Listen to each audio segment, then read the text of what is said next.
Silence, it's not normal to feel like hiding when you smile. There's no one around, but I'm talking to you. You only heard the words that I didn't mean to. It's making me look like I got two left feet, like clapping on a 1 and 3. Things ain't how they're supposed to be. I wish there was a better way, but What's up? It's D-Money from Seattle Tacoma radio station Juice Radio, your early music refreshment. You can find me on that Twitter at D-MoneyJuice. I'm here with one of the fastest names growing in R&B right here, Jarell Perry. Thanks for Nice to meet you, my man. Yeah, I appreciate it. Thanks. Yeah, definitely. That's Jarell actually with one R. One it R, almost two sounds Rs. like two. No, people like to do the 2 R's or the 1 L, or they put like an E on the end, or I've been called Jerry, Jamal, Jerome, all of them. But you know, it's cool to, like, once you get your name out, like once people start spelling it the right way, it's like, I think I've made it. All right, definitely. It's like they actually know how to spell it this time, you know? So I appreciate that. Yeah, definitely. You're here in town for your first show here up in Seattle. Was Yeah. at Neptune. How did Seattle respond to you? Seattle was awesome, you know. The Neptune, that was my first time there. I Yeah. love the venue. It's like, it's a really historic, you know, kind of place, and especially open up for Cody Chestnut, who's also a really dope artist. I had a great time, man. Just met him last night, but we're gonna be on the road for a few more dates, so I'm hoping to get in the studio, do something. All right, and I know you got a thunder experience last night. I think it was after your set. Yeah. We went out, and there was just, I've never seen rain like this, you know. I was just like, well, typical Seattle, you know what I mean? And I was like, Hassan and I were like, we can never live here, you know, like, because I'm from California, you know. Yeah, exactly. I'm actually from the LBC myself until the sick. 9th grade, so I know how you do get those thunderstorms down there, but you don't get as much rain. And people don't go out in them. Like, I would never, like, you know, we were out, like, running from, like, car to bar and back to the car and, like, getting, like, shoes all full of water and stuff like that. Right. You know, but there's a first time for everything. Yeah, definitely. First torrential thunderstorm, I'm down, you know. Hey, you got to experience life. Your debut album, Simple Things, is out. It seems like a very personal glimpse into love life, obviously. Is it from your own experience, or are you drawing on, like, friends? I think with all of my music, I try to draw on, like, not just my own experience, but a lot of friends. Like, I have a song called Awkward on there, which is, like, completely about everybody. Like, everybody has a different awkward So you're the moment. only one who's not awkward. Yeah, oh yeah. Yeah. It's about everybody else. No, but, like, I think it's important to kind of pull from everywhere else. You can't really connect with everybody, you know? So there's songs about, like, working, there's songs about just love, breakups, you know, whatever. It's definitely like a comprehensive look, like a soundtrack to my life, at least. So Yeah, like definitely. I know a lot of people look at it like that way for their lives too, so that's awesome. All right, and you both also write and you also produce your own music? Yeah, I write all of the songs, and vocal produce, and then I work with Hassan, who's also on tour with me DJing. Okay. He produced like 99% of the music on Simple Things, as well as this new project that I have coming out in December. We're working on an EP. So we have a really good chemistry, and we kind of just, you know, work on the records together, you know, lyrics, music, melody, all together. You say December. Do you have a name for the project? The name we're still working on. Like, Okay. I don't wanna reveal too much yet, but just know it's gonna be really dope. Any direction you want to reveal you're going with? Yeah, the direction of the new stuff, it's definitely a lot more adult and, like, just grown up, and and also, like, a lot more minimal. Like, I felt like Simple Things was a really good introduction, and a lot of the production on it was really big. Right, With this, right. we kind of, like, paring down, like, getting really down into, like, the details, you know. I see. Okay. And I say you're saying more with a whisper, you know. So it's cool. It's great. Okay. I heard that you actually started writing for other artists, and then you eventually started recording for yourself. What made you decide to actually pick up the mic and sing? I think, you know, I started out, every artist really just starts out just knowing that they want to do music, you know? Exactly. And I didn't really get the whole songwriting part of the business until later on, when I figured, okay, like, maybe this is my back door into the industry. But through that process, I kind of realized, like, I'm writing all this stuff that it doesn't make sense for me, and I'm trying to like live up to somebody else's model, and it never worked out. It just wasn't fulfilling. So I said, if I'm gonna do this, and if I'm gonna be a success or a failure, you know, I might as well do it doing what I want to do versus like what somebody else wants to do, you know. So, yeah, definitely. Yeah. And you've done several collabs with a lot of different people. The album itself, though, I think only had 2 tracks with collabs. Why did you take the collabs out of the debut album? Why did I take the collab?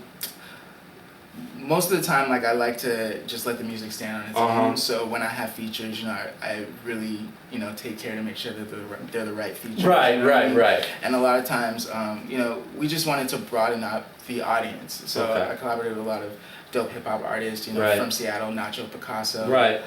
Also Locksmith out of San Francisco, Bay Area, Torre out of New York, and then Thirst who's out of LA. So it's cool. We got these, you know, 4 completely different, separate vibes, hip hop artists from all different cities. Yeah, definitely. And you know, it really helped open up, you know, their audience, you know, to my music. So it was dope.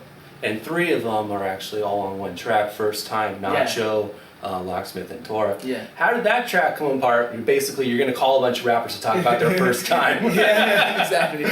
No, that track was crazy because it's like I really just had, you know, the verse and the hook, and like I was just gonna put it on the album as an interlude, but we said like, hey, like, wouldn't it be dope to just like put it out and just like throw these random rappers on it, you know? So like we hit them up, you know, separately. Say, you want to throw a verse on here, throw a verse on here, and then once we got the last one, we just threw them all together, and then, you know, shot it out. Say, what do you think of this? You know, they hadn't even heard it with the other dudes saying verses on it. And they're like, shit, this is dope. So they didn't know the other rapper. They thought maybe it was just them. Yeah. So I think it was cool because it was very organic, you know, the process. Yeah. And just threw it together like a, you know, like a science experiment. Why did you choose those 3 particularly? I really respect each of them in their own right. They all have like a different sound and a different flow. Like Nacho is like completely, you know, different from all of them. Like his flow is just grimy and dirty. Locksmith is just like real talk, like real stories from the streets. Like Torre, he has this whole like New York, East Coast vibe to him. Right. And I knew that people would be like, how the hell did like these people So I think, you know, that just helps, you know, because we just always want to do something that's different and kind of compelling and like makes people go like, what, like, you know? Yeah, exactly. I have to say that's definitely been the favorite record, at least for our listeners. They definitely love that one. Yeah. There's been a couple of records that have been released since the album dropped, so it sounds like there's a lot of unreleased material that you made for this album. Yeah. How many songs did you record completely for it? Man, I don't even know if I could even count. Because there's just a lot of ideas flowing, and I feel like you should really just make sure that you get as much out as possible, you know? So I couldn't even tell you how many. Okay. But and we go back and we work on songs. Sometimes we work on them, you know, over like a 4-hour period and we're done. Right. Some we worked like months on, like to make it perfect, you know.